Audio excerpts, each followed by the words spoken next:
2 Corinthians 5:18 to 20. And it reads, "And all things are of God, who hath reconciled us to himself by Jesus Christ, and hath given to us the ministry of reconciliation. To wit, that God was in Christ, reconciling the world unto himself, not imputing their trespasses unto them, and hath committed unto us the word of reconciliation. Now then, we are ambassadors for Christ, as though God did beseech you by us. We pray you in Christ's stead, be ye reconciled to God." Let's pray. Dear Heavenly Father, thank you for the love that you have shown us. Thank you for the reconciliation through Christ Jesus. Lord, we pray to guide us as we study your word, and may your name be lifted up and be glorified. And we trust this in Jesus' name. Amen. The title of the message is Reconciliation Through Christ. The word reconciliation is the act of restoring a broken relationship. And in the Bible, it means bringing two parties who were separated back into peace and harmony. It is literally means to change from enmity to hostility, or to friendship, enmity to friendship. Dearly beloved, because of sin, humanity became separated and alienated from God. For sin caused spiritual distance and hostility. But love moved God to act and did not wait for us to return to him, as John 3:16 says. And he restored our relationship with himself through Jesus Christ, as our verse says in verse 18. That's why reconciliation did not begin with our repentance, did not begin with our prayers, our promises. It began with God's heart. And now, as we partaking the bread and the cup, we are holding proof that we are no longer enemies, but sons and friends. No longer distant, but brought near. Because this table tells the story of reconciliation. The gospel that reconciles the sinner to God. A reconciling gospel. The first part says in verse 19, "To wit that God was in Christ, reconciling the world unto himself." So our first point is it was started by God. Verse 18 says, "All things are of God." Verse 19 says, "God was in Christ." Means the author of reconciliation is God. That it is by the will of God, and that God initiated reconciliation. Because since after the fall, humanity did not run toward God, but God came looking for man. And we can notice this from Genesis to the cross. God is always the one who moves first. For we cannot decide to be reconciled to God. For we were dead in sins, means unable and unwilling. As Romans 3:11 says, "There is none that seeketh after God." Yet God, in his love, chose to restore what sin destroyed. In other words, God took the first step. As verse in Romans 5:8 says, "But God commended his love toward us, in that while we were yet sinners, Christ died for us." This means it is God who is the reconciler, for we did not move toward him. He moved toward us. That's why our salvation is not man reaching up to God, but it is God reaching down to man. And not based on our effort, on our emotion, or on our goodness. It is clearly rooted in God's grace. Amen. That any change in our relationship with God has to come from Him and has to be by His design. For God loves sinners and seeks to reconcile them. And this is the heart of the gospel. And as we come to the Lord's table, we will remember this truth. God did not wait for us to come home. He came to us. It's like a father running toward the prodigal son. Before the apology was finished, before the confession ended, the embrace of the father had already begun. That's why this bread reminds us that God stepped into human flesh in Jesus Christ and crossed the distance that sin created. A profound point that it is God's idea and not man's invention, that it is God who reconciled us to Him for Himself.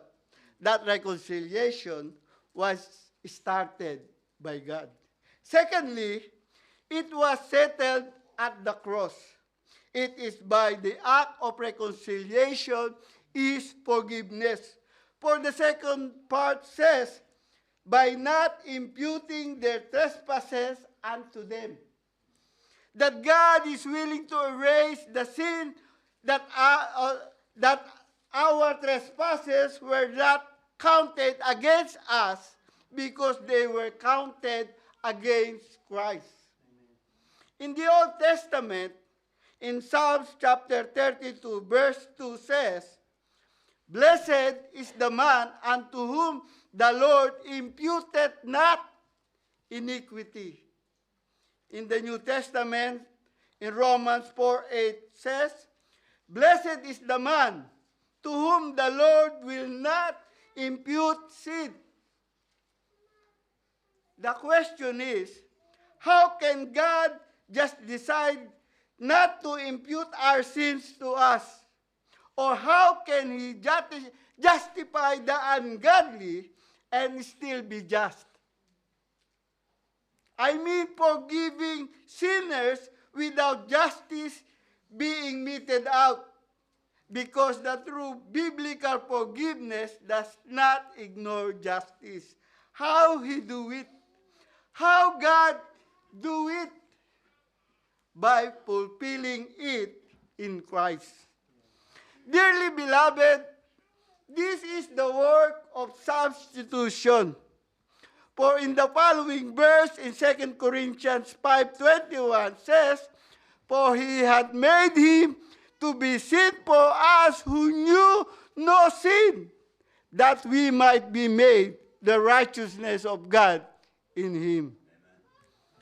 And there at the cross, where justice and mercy meet, for the punishment that justice demanded was placed on Christ.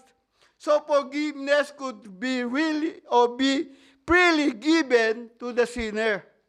That Jesus became our substitution.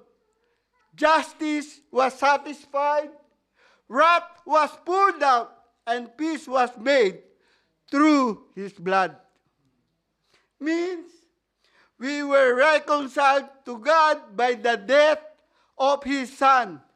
Much more being reconciled, we shall be saved by His life. Romans 5:10. That forgiveness through satisfied justice is redemption. God made reconciliation possible by the death of His Son. That it was paid for. A finished transaction and it is finished. In short, Christ accomplished reconciliation. That he does not credit your sins any longer to your account. And it is about the forgiveness of individual sins. For he blots out the transgression against us. For in Colossians 2:13 says, having forgiven you all trespasses. And this is the good news, brothers and sisters, that God will forgive all your sins. Means that there is nothing left to be paid, no balance remaining, no payment required, that the debt is paid and paid in full. Amen. It's not ignored, nothing left unfinished, but fully settled. That our relationship with God is settled and finished by the cross. And it is not a process. It is a finished work. Because it is settled, God's justice, our forgiveness, and our peace with God. Friends, and if you are not reconciled to God yet, believe on Him. Be reconciled to God through Jesus Christ. And at this table, we do that remember our failures and our sins, but we remember His sacrifice. And as we look at the cup, we remember our sins were forgiven and they were settled in Christ. For our sins were imputed on Christ, that our broken relationship with the Father could be healed.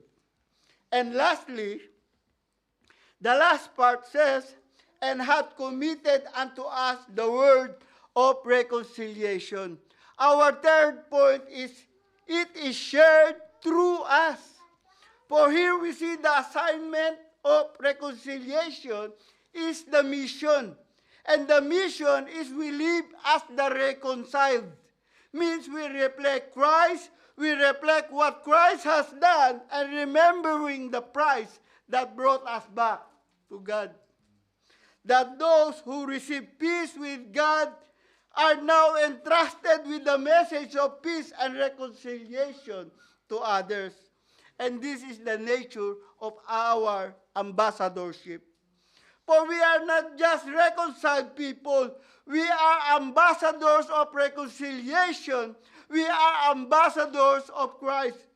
For it had given to us the ministry of reconciliation. Yes, it is shared through us. We do not call people to fix themselves. We call them to come to the cross, and we declare that God has made a way back to Him, that they can be reconciled to God. This is our message. Means those who receive peace are entrusted with the message of peace, and we are now sharers of reconciliation. That we, as reconciled people, become messengers that for grace received becomes grace released. Means what we receive at this table, we release to the world because we are commissioned. That we leave this table not just forgiven, but sent. Carrying grace, forgiveness, and peace. That's why when we partake at the Lord's table, we remember this table does not end with us, it sends us. So remember, we eat this bread as the reconciled. We drink this cup as the forgiven. And we rise from this table as His witnesses. May I request the ushers to help us to distribute the elements. In conclusion, reconciliation it's not just a doctrine to understand.